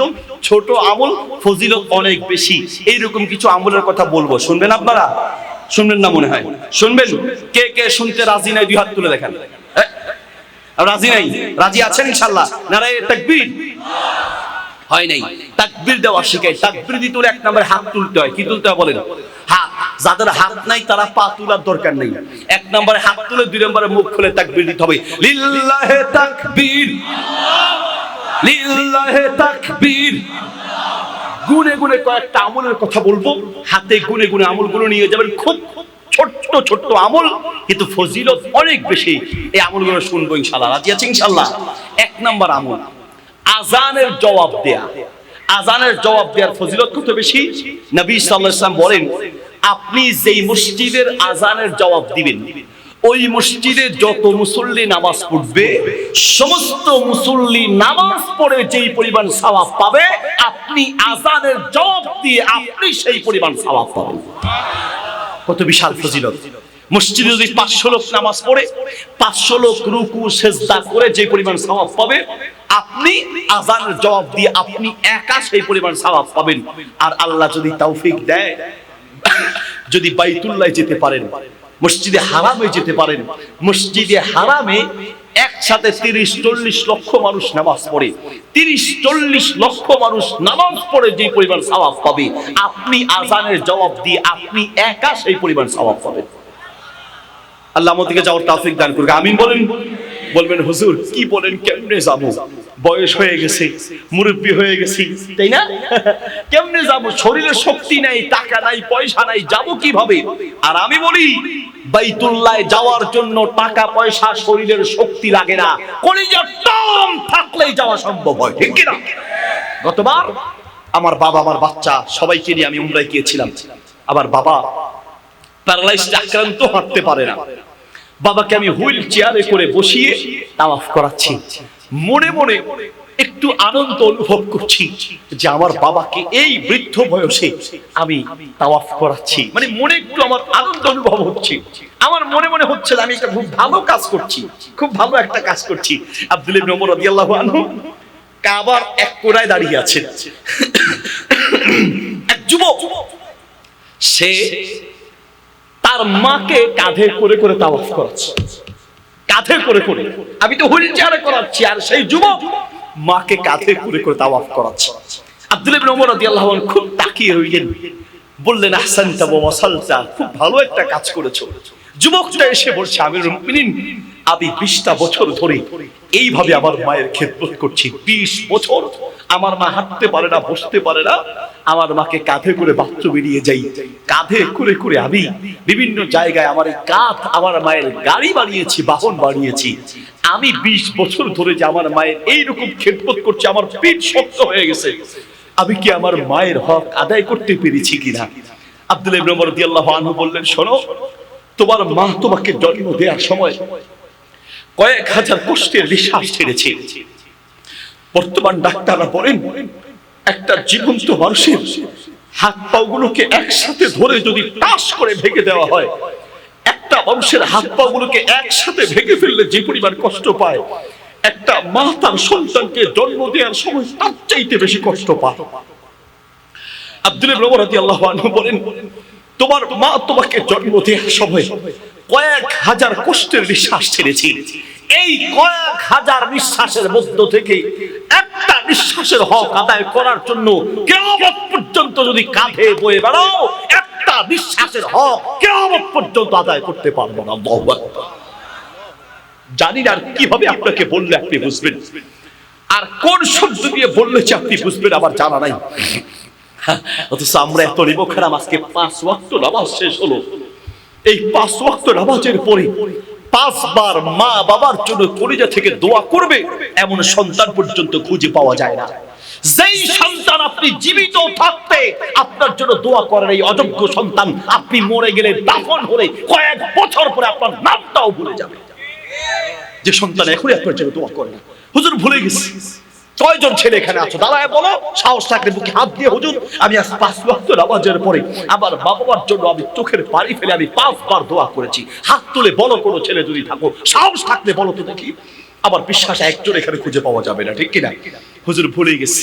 তুমি ভুলে গেছো, আজ ভুললা, গতকালকে হুজুর ভুলে গেছি, গত সপ্তাহে না হুজুর দোয়া করতে ভুলে গেছি, গত 1 মাসে। এমন অযোগ্য সন্তান আছে, বছরের পর বছর চলে যায়, মা বাবার জন্য তার কলিজা থেকে সন্তান, মা বাবার জন্য কলিজা থেকে তার দোয়া বের হয় না, ঠিক কিনা? আমি আমার মাকে প্রশ্ন করেছি, আমার মা যে জবাব দিয়েছেন পৃথিবীর প্রত্যেকটা মা একই জবাব দিবে। আমি আমার মাকে জিজ্ঞেস করেছি, মা বলো তো দেখি, তুমি যখন 2 হাত তুলে লম্বা সময় আল্লাহর কাছে দোয়া করো, মা তুমি সর্বপ্রথম তোমার ভাই বোন অথবা তোমার এতগুলো রোগ, মা তুমি সর্বপ্রথম কিসের জন্য দোয়া করো? সবচেয়ে বেশি দোয়া কিসের জন্য করো? আমার মা যেই জবাব দিয়েছেন পৃথিবীর প্রত্যেকটা মা একই জবাব দিবে। আমার মা বলেছেন, আমি যখন 2 হাত তুলে দোয়া করি, আমার এতগুলো রোগ, আমি আমার কথা ভুলে যাই, আমার রোগের কথা ভুলে যাই, আমি আমার ভাই বোনের কথা ভুলে যাই, কিন্তু আমি হাত তুলে দোয়া করার সময় কলিজার টুকরা সন্তান তোদের কথা জীবনে একবারও ভুলি নাই। আল্লাহু আকবার। তা আমি আমার বাবাকে তাওয়াফ করাচ্ছি হুইল চেয়ারে করে। আমি মনে মনে ভাবছি যে আমি খুব ভালো একটা কাজ করছি, আলহামদুলিল্লাহ। কিন্তু কিছুক্ষণ পরে দেখলাম আরেকটা লোক তার বাবাকে নিয়ে তাওয়াফ করাচ্ছে, হাঁটতেও পারে না বাপ, প্যারালাইজড আক্রান্ত, বাবাকে কাঁধে করে করে তাওয়াফ করাচ্ছে। শরীরের শক্তি লাগে না, কলিজার টান থাকলেই আল্লাহ কবুল করে, ঠিক কি না? টাকা পয়সা তাও লাগে না ভাই, কি বলছি, যদি কলিজার টান থাকে আর আল্লাহ কবুল করে, টাকা পয়সা লাগে না। ইন্টারনেটে হাসান আব্দুল্লাহ লিখে সার্চ দেন, দেখবেন আফ্রিকার ঘানার একটা লোকের ছবি আসবে। এই সাদা একটা বিদেশি জুব্বা পরা তার গায়ে, আর হাতে একটা ড্রোন আছে, ড্রোন। এই ড্রোন আর সাদা জুব্বা পরে তার একটা ছবি ইন্টারনেট এক সময় ভাইরাল হয়েছিল। লোকটাকে আফ্রিকার ঘানার এক গরিব অসহায় লোক, টাকা পয়সা তো নাই, এত গরিব, বৃষ্টির পানি পড়তো, সেই পানিতে ঘর ভেসে যেত। একদিন সে ঘরের সামনে দাঁড়িয়ে আছে, তুরস্কের একজন লোক একটা ড্রোন ক্যামেরা নিয়ে তার রেকর্ড, ওই এলাকাটা একটু রেকর্ড করতে দিয়েছে ড্রোন ক্যামেরা দিয়ে। ড্রোন ক্যামেরা কাকে বলে? এই যে এখানে প্রায় অনেকগুলো ক্যামেরা আছে, এই ক্যামেরাগুলো বসে রেকর্ড করে, আর ড্রোন ক্যামেরা হলো উড়ে উড়ে পাখির মতো রেকর্ড করে। তো প্রচন্ড বাতাস পড়লে অনেক সময় ড্রোন ক্যামেরা পড়ে যায়। প্রচন্ড বাতাসে ক্যামেরাটা নিয়ন্ত্রণ হারিয়ে তার কাছে পড়ে গেল, পানিতে পড়ার আগে লোকটা ধরে ক্যামেরাটা বাঁচিয়ে দিয়েছে। তুরস্কের সেই লোকগুলো মোবাইল দিয়ে লোকেশন ট্যাগ করে তার কাছে এসে বলল, ভাই ক্যামেরাটা তো আমাদের, অনেক দামি একটা ক্যামেরা, আপনি বাঁচিয়ে দিয়েছেন, আপনাকে কি দিয়ে পুরস্কৃত করতে পারি বলেন? হাসান আব্দুল্লাহ সাহেব বলল, আমাকে পুরস্কার যদি দিতে চান আমার একটা চাওয়া আছে। কি চাওয়া? বলছে, ভাই এই ছোট্ট ড্রোনটা দেখলাম আকাশে উড়ে, এর চেয়ে বড় কোন ড্রোন আছে কিনা যেটার উপরে আমি উঠে বসলে আমাকে নিয়ে উঠতে পারবে? তুরস্কের লোকগুলো বলছে হেসে দিয়ে, বুড়ো বয়সে আপনি আকাশে উঠতে চাচ্ছেন, এই শখ কেন বুড়ো বয়সে হলো? হাসান আব্দুল্লাহ সাহেব চোখের পানি ছেড়ে দিয়ে বলল, ভাই আমি আসলে আকাশে উড়ার শখের কারণে বলি নেই, আমি খুব গরিব অসহায় মানুষ। আমি যখনই বাইতুল্লাহর কথা শুনি আমার মন চায় যদি বাইতুল্লাহকে সামনে রেখে, একদম দেখে কাছে রেখে একটু সিজদা দিতে পারতাম। হাজার হাজার মাইল থেকে কাবাকে সামনে রেখে সিজদা দিই, একদম কাছে গিয়ে আল্লাহর ঘরের তাওয়াফ করতে পারতাম, একটু হাসে আসওয়াদ চুমু খেতে পারতাম, একটু বাইতুল্লাহর কাছে যেতে পারতাম।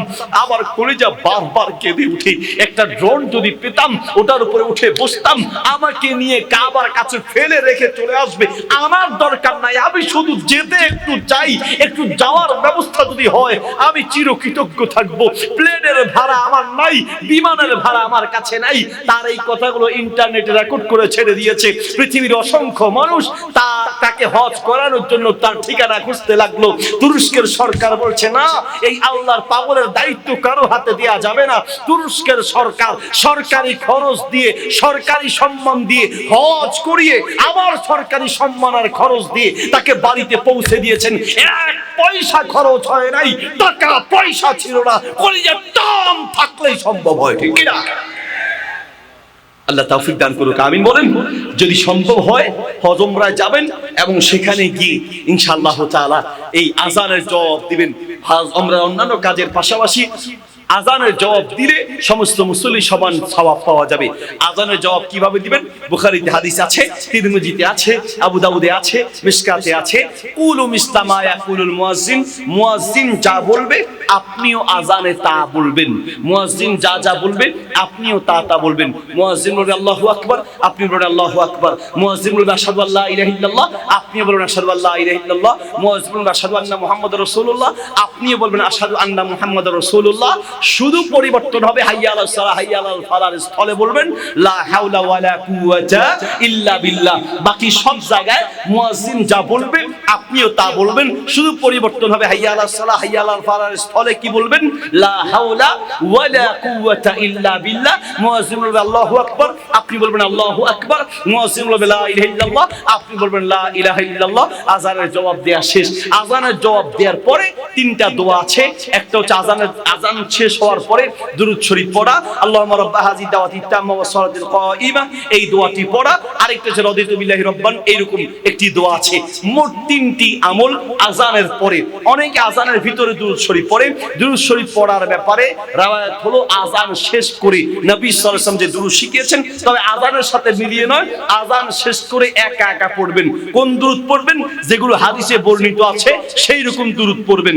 দুরূদ আর জিকিরের বাজার রাসূল শিখিয়েছেন। দিয়েছেন একটা, আর আমরা বানায়া পড়ি আর একটা। বরিশাল মাহফিল করতে গেলাম, মাহফিলের মসজিদের পাশে প্যান্ডেল, মসজিদে ঢুকলাম নামাজ পড়তে, ঢুকে দেখছি কয়েকজন মুরব্বী গোল হয়ে বসে দুরূদ পড়ছে।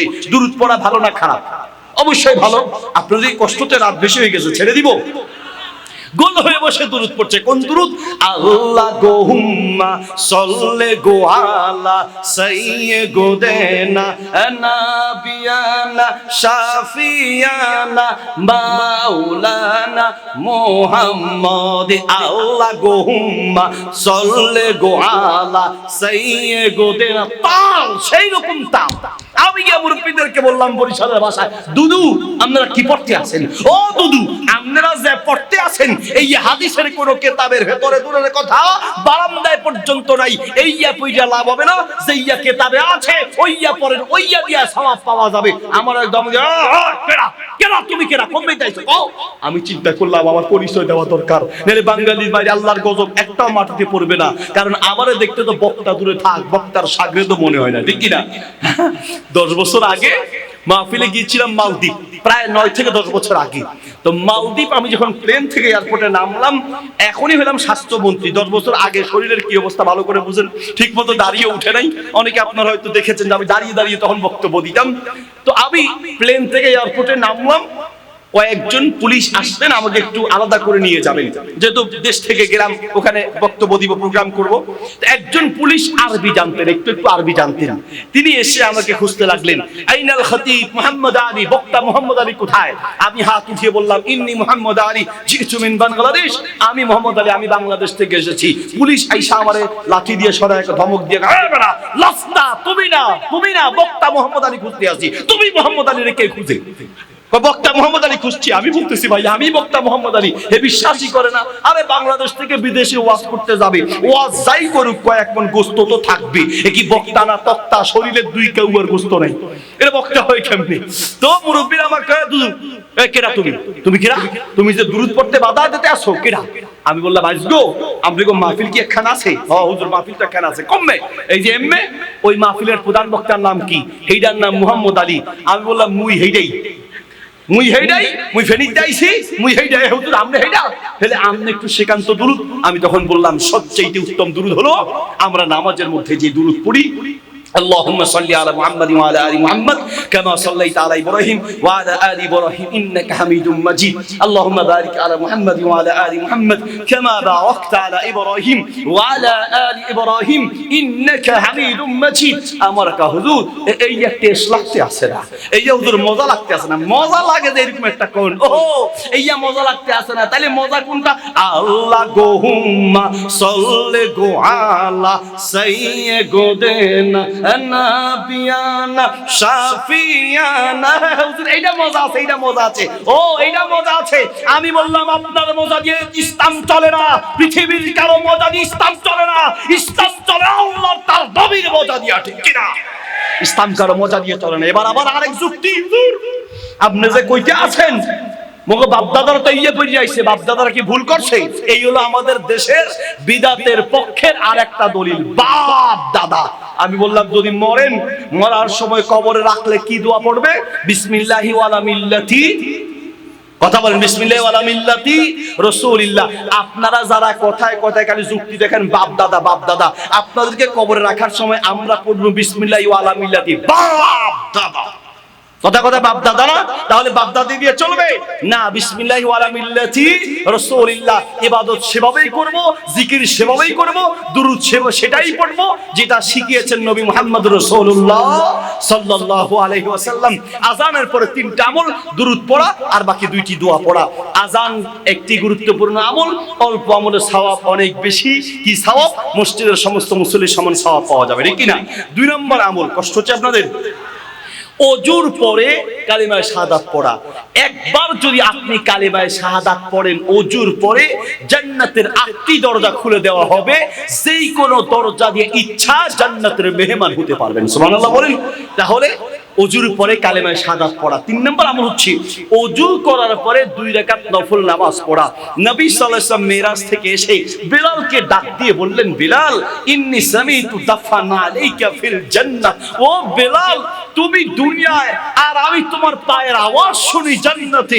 বেলাল বলো তো এমন কোন আমল করো দুনিয়ায় থাকতেই জান্নাতের মেহমান হয়ে গেলে? ইয়া রাসূলুল্লাহ, একটা আমল করি, ওযু করার পরে নিয়মিত 2 রাকাত নফল নামাজ আদায় করি। আল্লাহু আকবার। 4 নাম্বার আমল হলো ইশরাকের নামাজ। ইশরাকের নামাজ পড়ে নাই যে জীবনে একদিন, এমন বহু মুসলমান আছে একদিনও জীবনে পড়ে নেই, অথচ নবী সাল্লাল্লাহু আলাইহি ওয়াসাল্লাম বলেন যে ব্যক্তি ফজরের ফরজ নামাজ যেখানে পড়বে, ফজরের ফরজ নামাজ পড়ে আপন জায়গায় সূর্য ওঠা পর্যন্ত থেকে সূর্য ওঠার 15-20 মিনিট পরে যেই ব্যক্তি 2 রাকাত নফল নামাজ পড়বে, ওই ব্যক্তির আমলনামায় কবুল হজ, কবুল উমরার তামাম পরিপূর্ণ সওয়াব তার আমলনামায় লিখে দেওয়া হবে। আল্লাহু আকবার। শুধু 2 রাকাত নামাজ, কবুল হজ আর উমরার সওয়াব। হজ করলেই কি সবার হজ কবুল হবে?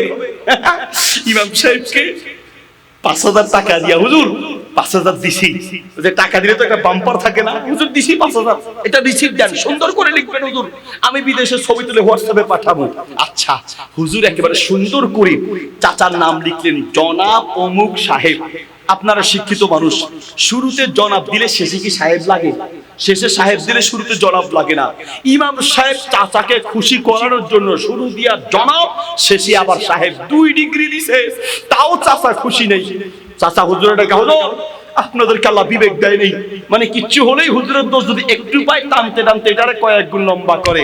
হুজুরের জামার যদি হুজুরের লম্বা হয়, হুজুরের কাপড়ের দাম বাড়াইছে, ছোট হইলে টেডি হুজুর। হুজুর দাওয়াত খাইতে যাওয়ার সময় যদি আস্তে আস্তে যায়, তখন হুজুরের দোষ। হুজুর দাওয়াত মনে এক জায়গায় খাইছে, এখন পেট নিয়ে হাঁটতেও পারে না। আবার যদি একটু জোরে যায়, তাও দোষ। হুজুর আলবা খাওয়ার জন্য দৌড়ের প্রতিযোগিতা দিছে, দাওয়াত খেতে বসে যদি একটু বেশি খায়, হুজুরের আলবা পাইলে 2 চামচ বেশি খায়, আর যদি কম খায় তাও দোষ। হুজুর দাওয়াত কি আরো আছে?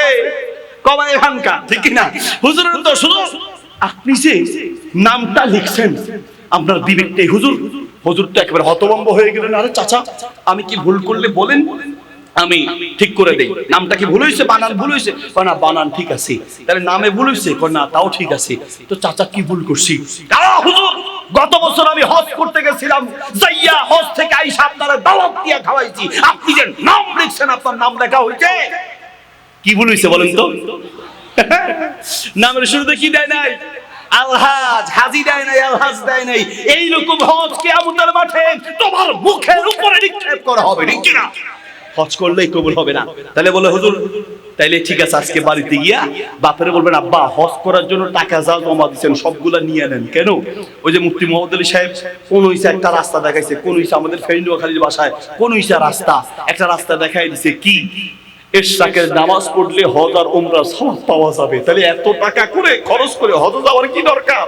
আরো কবুল হজের সওয়াব। এরকমও তো কিছু বাঙালি থাকতে পারে, ঠিক কিনা ভাই আমার? সারা জীবন ইশরাকের নামাজ পড়লেও হজের যে ফরজিয়ত, সেই ফরজিয়ত আদায় হবে না। হজ উমরার সওয়াব পাবেন ঠিক আছে, কিন্তু হজ উমরায় গেলে আলাদা স্পেশাল আরো কিছু ফজিলত যে আছে, সেটা এই ইশরাকের নামাজে আসবে না। রাত অনেক বেশি হয়ে গেছে, নাকি আরেকটু বলবো নাকি? গত বছর আমি আর শেখ আহমদুল্লাহ হাফিজাহুল্লাহ, আমরা 2 জন একসাথে, আমরা আসুন্নাহ ফাউন্ডেশনের চেয়ারম্যান সাহেব চিনেন তো, শেখ আহমদুল্লাহ হাফিজাহুল্লাহ, বিগত রমজানে ওনার সাথে একসাথে আমরা উমরায় গিয়েছিলাম। তো ওনার টিমের মধ্যে একটা লোক আমাকে এসে চুপে চুপে বলছে, হুজুর আপনাকে একটা কথা বলবো। কি বলে? হুজুর আমাকে যত ভালো দেখতেছেন, আমি আসলে এত ভালো ছিলাম না, আল্লাহ আমাকে হেদায়েত দিয়েছেন। কিভাবে? বললো, হুজুর আমি এমন মাদকের সাথে জড়িত ছিলাম, এত নেশাগ্রস্ত ছিলাম, হুজুর মানিব্যাগের চিপায় চাপায় পর্যন্ত আমি ওই যে ইয়াবা গুটি ওই যে ট্যাবলেটের মধ্যে এগুলো আমি রেখে দিতাম। হুজুর অনেক চেষ্টা করছি, নেশা থেকে বাঁচতে পারি না। মা বাবা অনেক সময় রাগারাগি করতেন, আমার ওয়াইফ রাগ করে কয়েকবার বাপের বাড়িতে চলে গেছেন। সর্বশেষ আমাকে বললো, তোমার জন্য শেষ চান্স, হয় তুমি তওবা করবা, আর না হয় আমি তোমাকে ছেড়ে দিব। তবে শোনো, তুমি চেষ্টা করছো এটা আমি জানি, লাস্ট আরেকটা চেষ্টা করো। কিভাবে? তুমি উমরায় চলে যাও, সেখানে তো আর ইয়াবা গুটি টুটি খুঁজে পাবা না, ওখানে যাও, আল্লাহর ঘরের কাছে গিয়ে আল্লাহকে তওবা করে আল্লাহকে বলবা, আর আমিও আল্লাহর কাছে দোয়া করি, হয়তো আল্লাহ চাহে তো তোমাকে হেদায়েত দিতে পারে।